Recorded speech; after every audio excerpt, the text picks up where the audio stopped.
Hello, in this video, we will be discussing how to derive different cost concepts functions. So how to derive the function of the fixed cost, the variable cost, the average fixed cost, the average variable cost, the average total cost, and the marginal cost from a given total cost function. First, to find the fixed cost,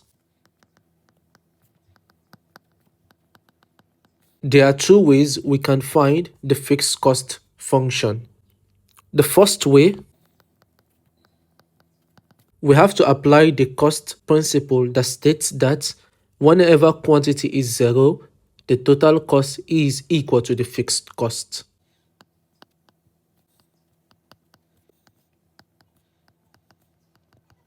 So this means I go to my cost function and my TC as a function of Q will be calculated as TC where Q is 0 equals. So this means anywhere I see Q in my function, I will replace it with 0. So I have 3600 plus 177Q, but instead of writing Q, I will replace it with 0 minus 15 into Q square, that's 0 square, plus 0.50 cube.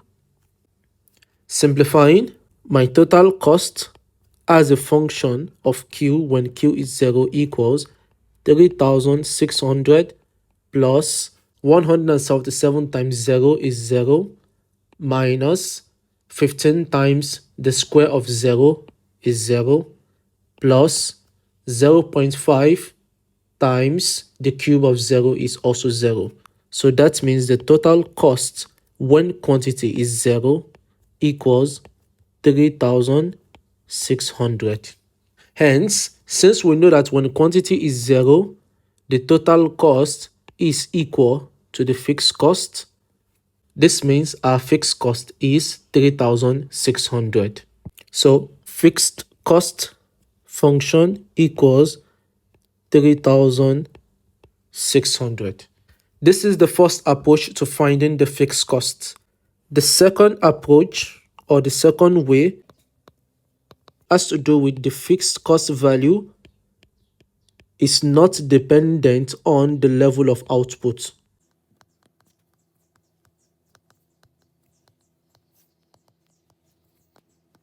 So what does this mean? This means when we go back to our function which says TC is a function of Q and it's equal to, we can see that in this function, the value of this part of this function is determined by the level of Q. If Q is 2, we say 0.5 times the cube of 2. So which means at each respective level of output, we have a different value at this point in this equation. Same thing for this also. When Q is 1, the answer we will get at this point will be different from the answer we'll get when Q is 2 or when Q is 10. So this means the value that we get in this part is also dependent on the level of Q. Same thing for this part also. The value that we get in this part of this equation is dependent on the level of Q. But when we come to this last part here, we can see that the value that we get here is not dependent on the level of Q, which means if Q equals 0, this value is still going to be 3600. If Q equals 1, this value will still be 3600. If Q equals 2, this value will still be 3600. If Q equals 100, the value here will still be 3600. So this simply means that the value at this point in this equation is not dependent on whatever the Q is or whatever our level of output is. Hence, a value that is not dependent on the level of output is simply our fixed cost, because that is the definition of fixed cost. A fixed cost is a cost that is constant irrespective of the level of output, irrespective of the value of Q. Next function is the variable cost function.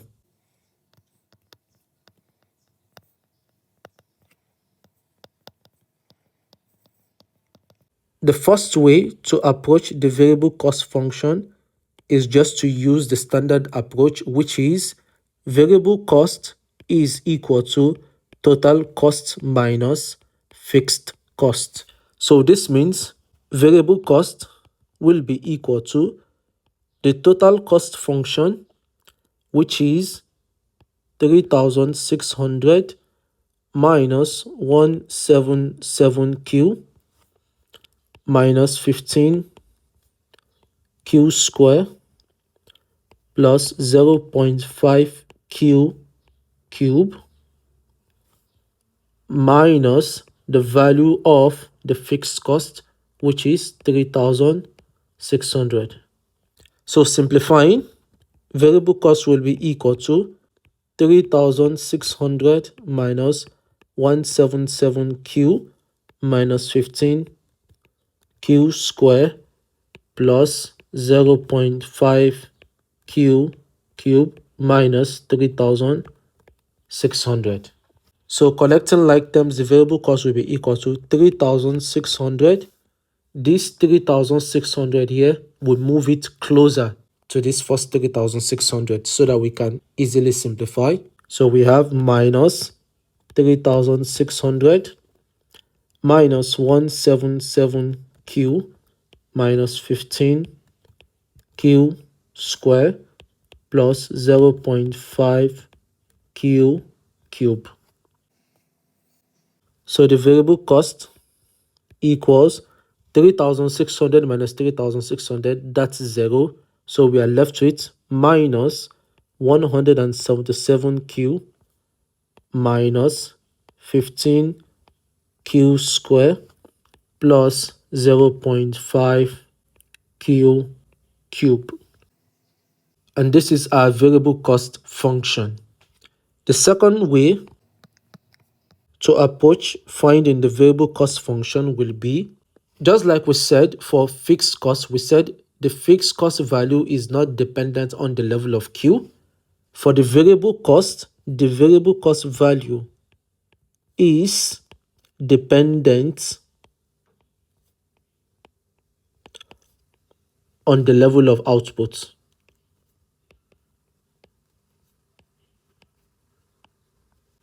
So if we go back to our total cost function, which is equal to this value here, is not dependent on the level of Q.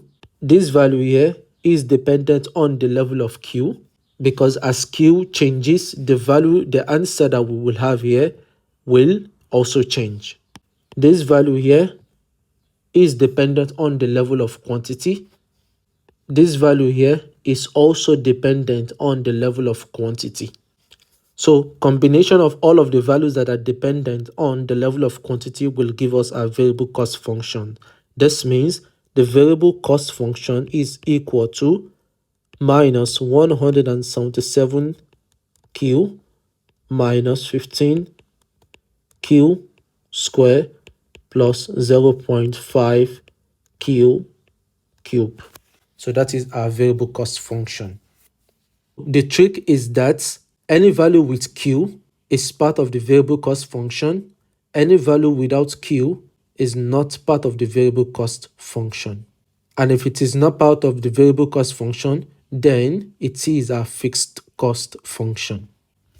Next, we need to find the average fixed cost.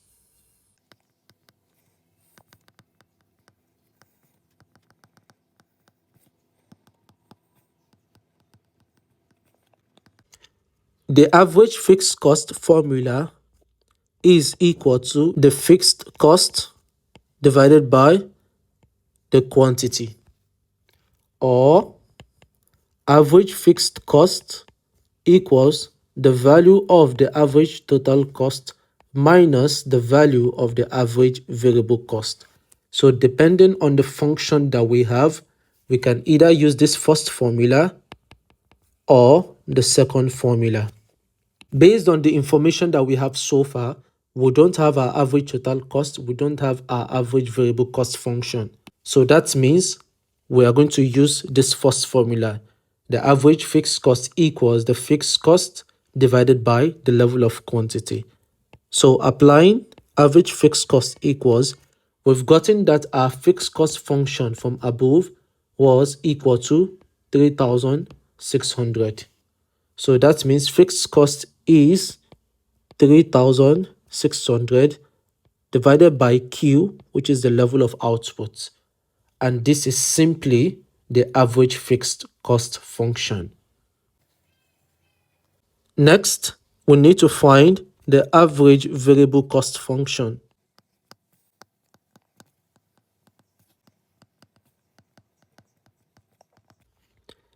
The average variable cost is similar to the average fixed cost. The only difference is instead of using fixed cost in our calculation, we use the variable cost divided by the level of quantity.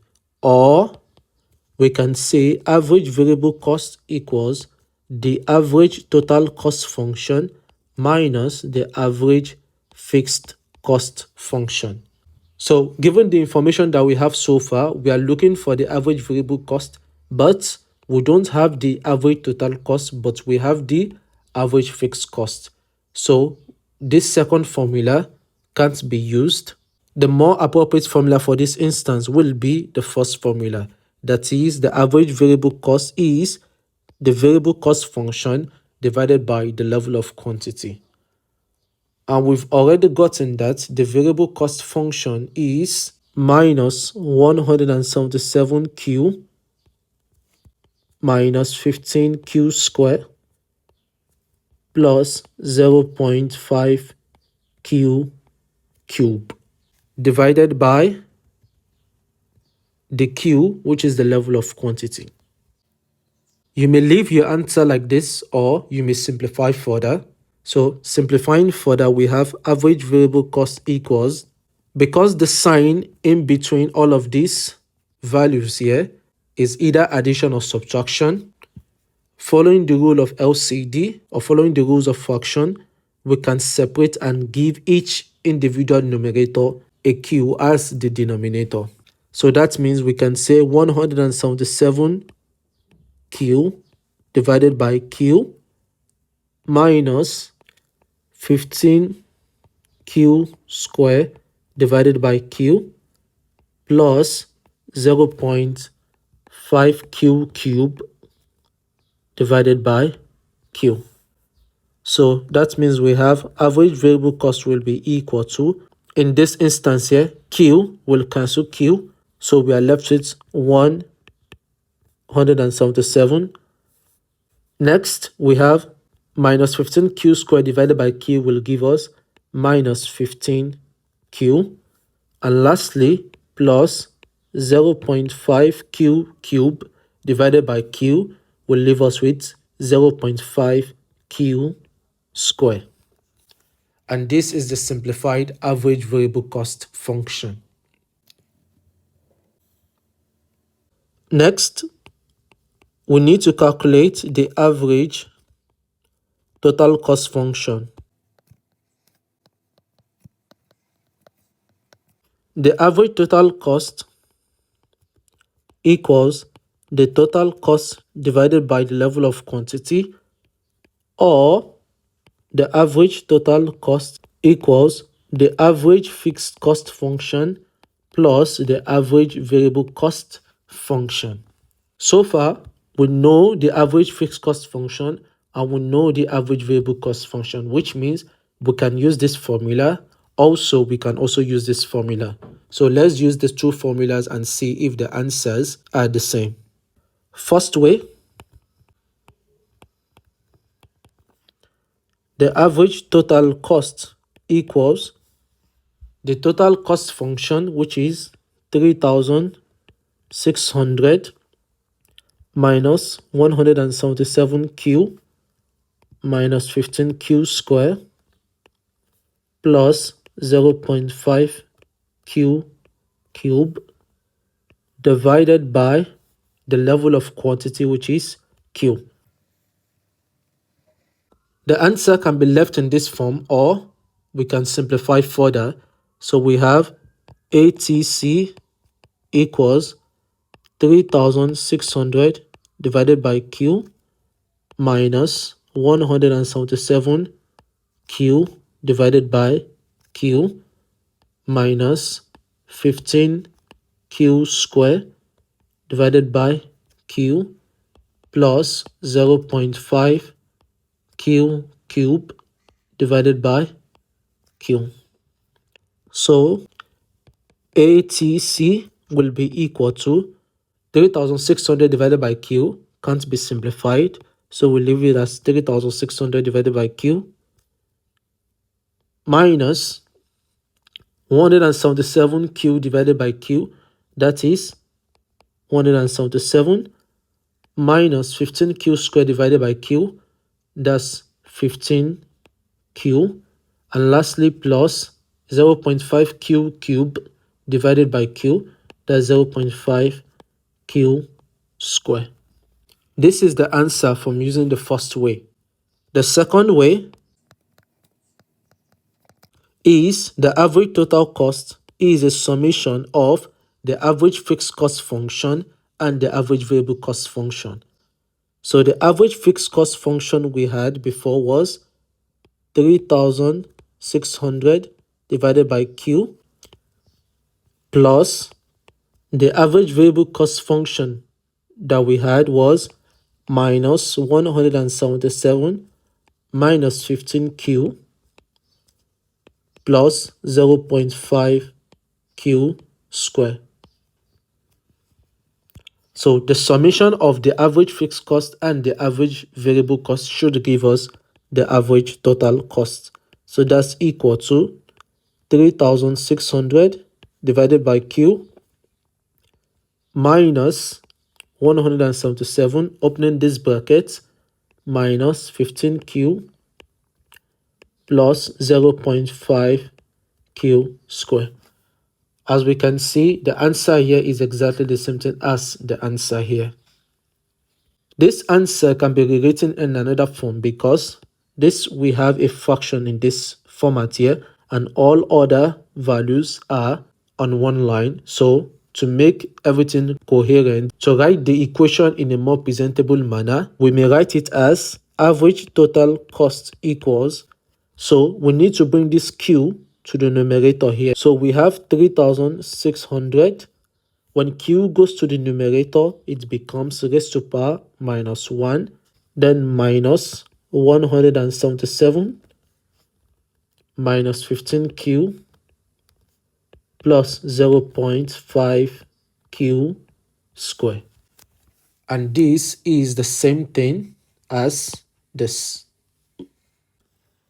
Lastly, we have the marginal cost function.